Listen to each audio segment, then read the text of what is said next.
Many of you would have bought Yesbank share at around 200, 300 or maybe even at 400 level.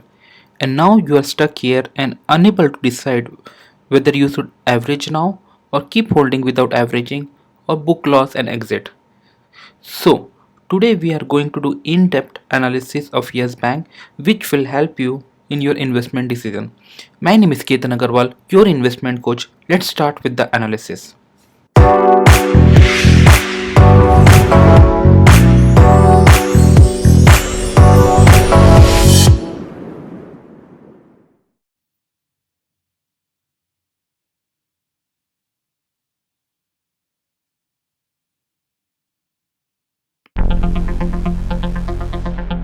So, what actually went wrong with Yes Bank? Rana Kapoor, who was co-founder and former MD and CEO of Yes Bank, had given loan of rupees 36,000 crores to few companies which were having extremely poor financial condition and had poor repayment history, such as Reliance Anil Ambani Group, DHFL, SL Group, ILNFS Transport, Jet Airways, and few other companies such as CG Power, Cox and King, BB Khazan, Omkar Realtel, and Radius Developers. So Rana Kapoor gave loan to these companies in return of some personal favors. Later, these companies, due to poor financial health, started defaulting, and Yes Bank, in order to save their reputation, started underreporting NPS, which was later got exposed, and this led to the fall of Yes Bank. So after the scam got exposed, RBI came into action in order to save Yes Bank from shutting down. Because if Yes Bank shuts down, then people will start losing faith on the entire banking system. So RBI formed a reconstruction scheme where other banks invested in Yes Bank as per this chart given below, and also RBI gave rupees 50,000 crores to the bank as credit. Here you can see various banks has invested in Yes Bank, such as State Bank of India has invested around 48%, ICICI Bank, HDFC Bank, Axis Bank, Kotak Mahindra Bank, Bandhan Bank, every other bank has invested in this Yes Bank. So, let's talk about the financial highlights of Yes Bank for FY21 and Q4 FY21. So during FY21, the bank has shown significant improvement in the performance despite having getting affected due to COVID-19 and moratorium imposed by RBI during March 2020. So operating profit for FY21 at rupees 4,977 crore, which is up by 42% year on year because of the increase in net interest income and reduction in operating expenses. So here we can see clearly the income of the bank is increasing and the cost is coming down. That is a very good sign for the bank. It is showing the great efficiency which the new management has brought into the system. So deposits of the bank is also gone up by 11% quarter on quarter and 55% on year, and presently it is around 1,63,000 crores, and 6.6 lakhs CASA accounts has also opened in the FY 2021, and the CD ratio has improved to 102% from 162%. So what is the CD ratio, credit deposit ratio? See, here the logic is whatever money uh, bank is providing as loan to the outsiders like to the retail investor or maybe to big companies, it is completely funded by depositors money. See, if you are a retail investor and you are depositing 1000 in the Yes Bank or any other bank is going to give you 4 to 5% interest, and the same amount will be given as loan to some other person. From them the bank will charge 8%, maybe 10% or maybe 12%, okay, based on the type of loan. But the same fund a bank is arranging from some other source, like through debentures or through corporate bonds or maybe some other sources, then the rate will be not be 4 to 5%. That would be around 6%, 7%, or maybe 8%. In that rate, the bank is going to raise fund from the market in order to give loan to customers.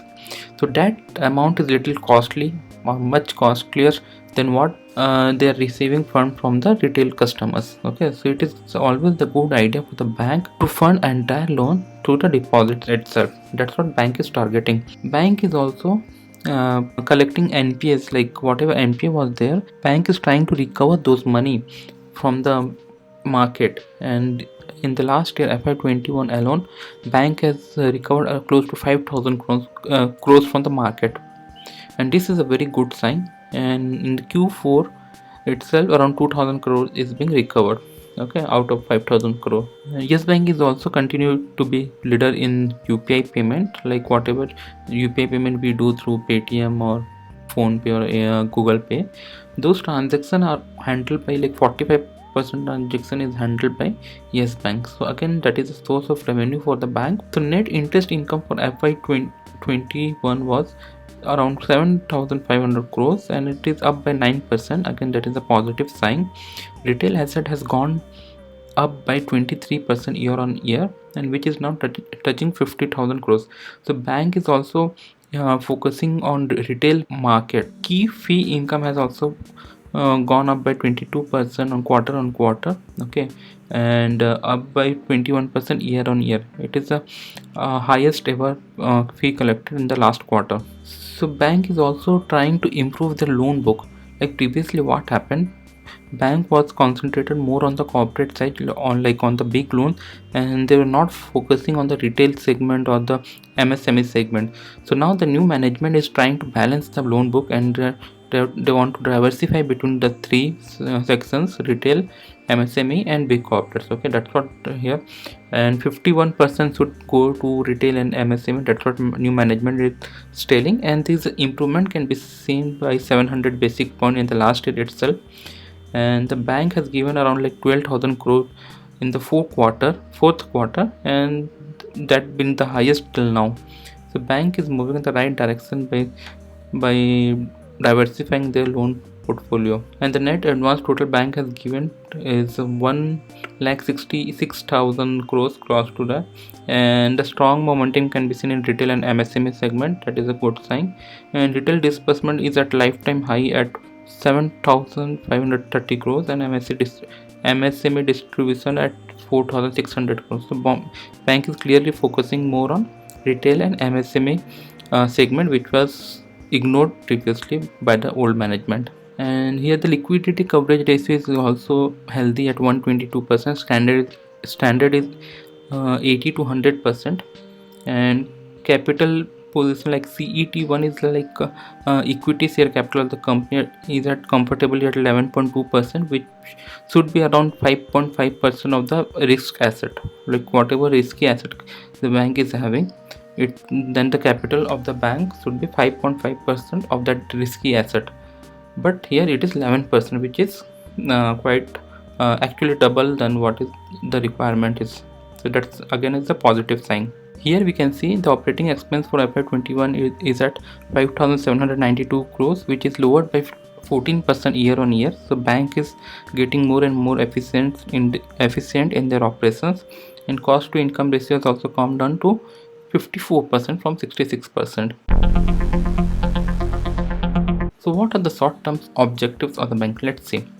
So bank is trying to stabilize CD ratio, and it wants to bring it lower than 100%. So bank is also targeting a CASA ratio of 30%, more than 30% actually. And in FY20, the bank is expected to grow loan book by 15% on the by focusing more on retail and MSME market and through wholesale banking. So in most importantly, in FY21, a combination of three factors is going to boost the performance of the bank. Basically, continue focus on cost effectiveness, like the bank should try to bring down the cost, and that will happen through improvement in the CD ratio by increasing the CASA ratio. First point is that.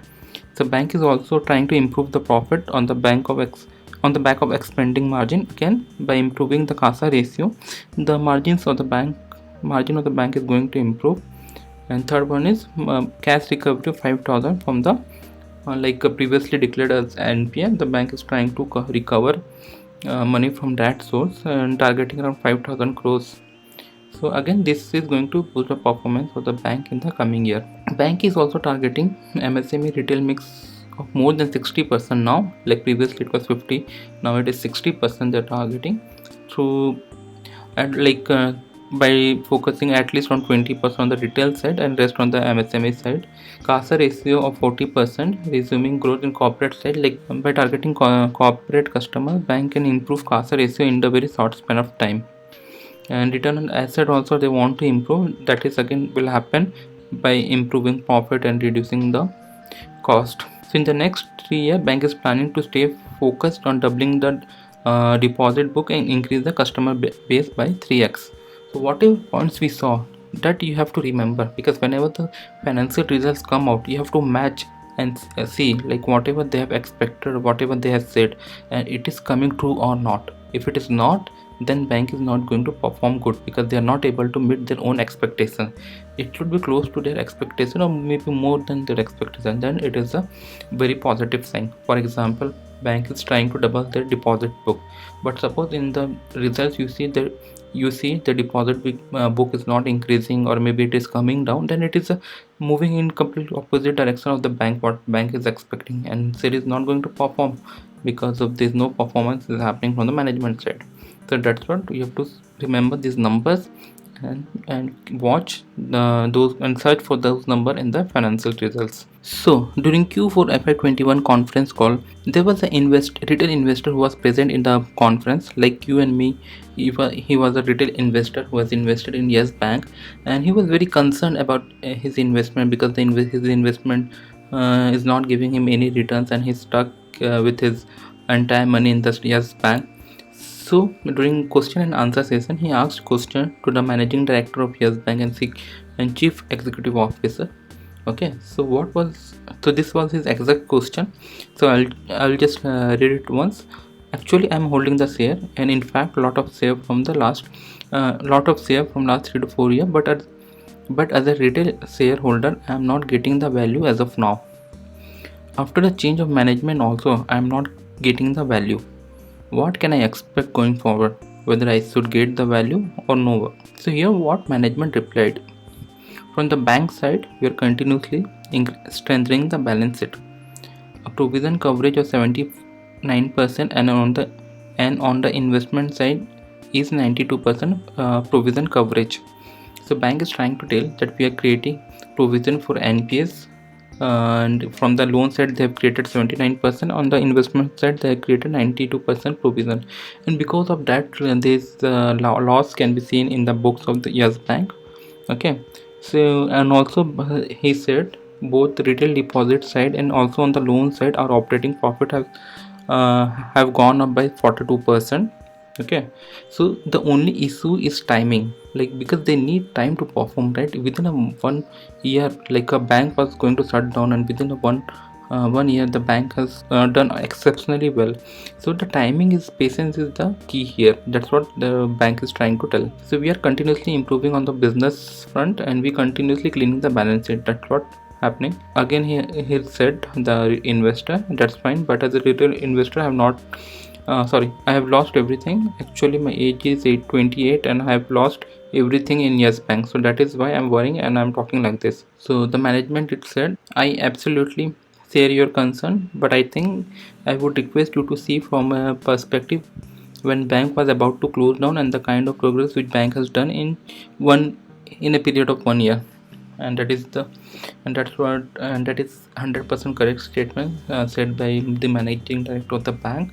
The bank was about to close down, and after he took over the bank has performed exceptionally well in the market, and it is improving month after month.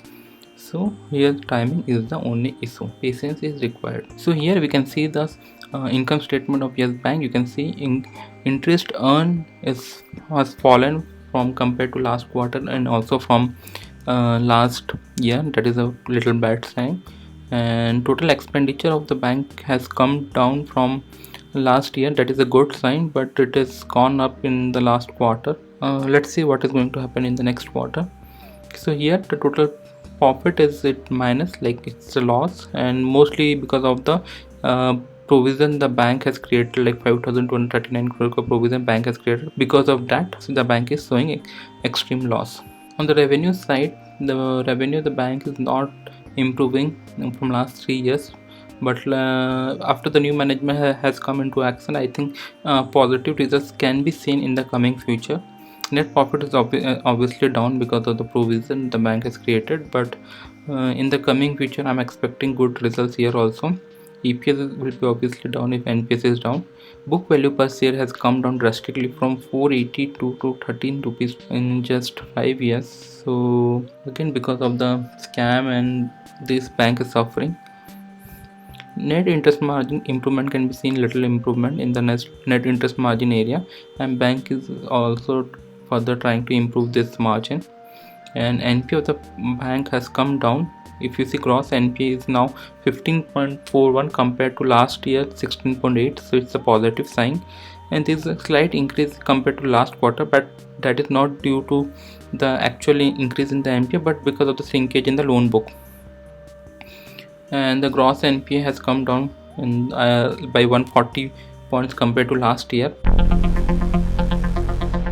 So now Yesbank 2.0. What is 2.0? Strong and sustained liability growth focus. The bank is going to focus more on the liabilities. What they're trying to diversify their book into retail, MSME, and on the top big corporates. So that's what bank is targeting, and monetize new business through digital innovation. The bank is also offering digital products now, which is going to give us few benefit, like some benefit in the coming future. And bank is trying to maintain highest risk management system, compliance and governance. It should not, like what previous management had done, that should not be repeated again in the coming future. And the bank is also focusing on the cost reduction and trying to invest in new growth opportunities. And the bank is also trying to bring the balance between the retail and as well as wholesale banking. Bank is also trying to recover toxic assets, and the management has also started liquidating all whatever MPS was there. They're trying to recover money from those MPS, like they took possession of Reliance Center building, headquarter of Anil Dhirubhai Ambani Group, because of the loan default. And also they acquired 24% stake in Dish TV India on May 2020 because they could not clear their loan. And recent development in the bank is happening successfully. The bank has successfully raised 15,000 crores to FPOs, and that is again a very good sign, because if bank is able to raise fund from the market, open market, then that is a very good sign, because people are still trusting the bank. And Moody's credit rating agency for companies has given a better rating, like they're showing a little improvement in the bank, like they've given a rating of B3, which is better than CAA1, which was bank's previous rating. But again, according to Moody's, it is non-investment grade till now. And LIC has purchased like 105.98 crores shares from the open market. And again, it's a very good sign, because LIC is purchasing Yesbank share, because even they are expecting something good to happen with the bank in the coming future. And the bank also has repaid 25,000 crores loan which bank took from RBI during the reconstruction time. So if you compare Yesbank with peers, like their competitors, like compared to SDFC Bank, ICICI Bank, Kotak Mahindra, Axis and Yesbank, if you see the current price and EPS, PE ratio, book value per ratio, and book to price, if you see. So if you see SDFC Bank, ICICI Bank and Kotak Mahindra, all this PE ratio what they are showing around 25%, 25, 30, okay. But Yesbank is nil, because it is negative, EPS is negative. But suppose if EPS is even becoming 1, okay, because if bank is able to show some profit, then suppose EPS is even becoming 1, and if you multiply by at least 20, like P ratio is for other bank is 25, 35, then if for Yes Bank it is 15 or 20, then some improvement in the share price will come, because it can at least trade at 20 PE, right? And also if you see book value of other banks, so other bank is trading at three times or maybe 4 times of the book value. But for Yes Bank, it is now trading at lower than the book value. So if banks show some positive result, then even Yes Bank can trade at 2 times of the book value, which is again going to be around 28 to 30 rupees per share. That's what I'm expecting in the short term. So verdict, I want to see that Yes Bank is not dying, but it is still remains a risky investment. And survival of Yes Bank is highly dependent on external factors, mostly importantly economic conditions and also COVID-19. So only performance of the new management doesn't guarantee the success of Yes Bank in the coming future, because if external factors such as economic condition and COVID-19 situation doesn't provide supportive environment to the bank, then bank is going to suffer in the coming future. Management is performing at its best and have the right strategy, and also it is supported by RBI and other competitive banks. Again, that is a very positive sign for the bank. And investment in Yesbank in the short term is more like a gambling, because of the future of the bank is highly dependent on the external factor, which is beyond the control of the management of the Yesbank and also control of the government. So normally investment cannot be said as gambling, because it is done on the basis of some logic and study, fundamental study and technical study. I am saying gambling because in the short term, performance of this bank can be affected highly because of the economic condition and because of the COVID-19 conditions, which no one can judge right now. That's why I am telling gambling and not investing in the short term, not in the long run. So my opinion is that invest only those amount which you can hold patiently, or maybe you don't mind even losing major part of it in the worst case scenario. If you can hold your investment in Yes Bank, then only you invest, otherwise don't invest. If you're planning to invest for next 6 months, then Yes Bank is not the safe. If Q1 and Q2 numbers are positive and COVID situation improves in the coming future, then you can aggressively invest in Yes Bank. Remember this point: if you see positive Q1 and Q2 results and you see COVID-19 situation is improving, then you can invest aggressively in on this Yes Bank share. And I think entering at the current market price not the bad idea, because it is trading close to its book value. I hope this video was very informative for you, and it will help you decide whether you should buy this share or you should sell it or you should keep holding. Please subscribe to the channel to keep watching such informative video in the coming future, and please click on the bell icon. It's completely free. Thanks for watching. Bye, take care.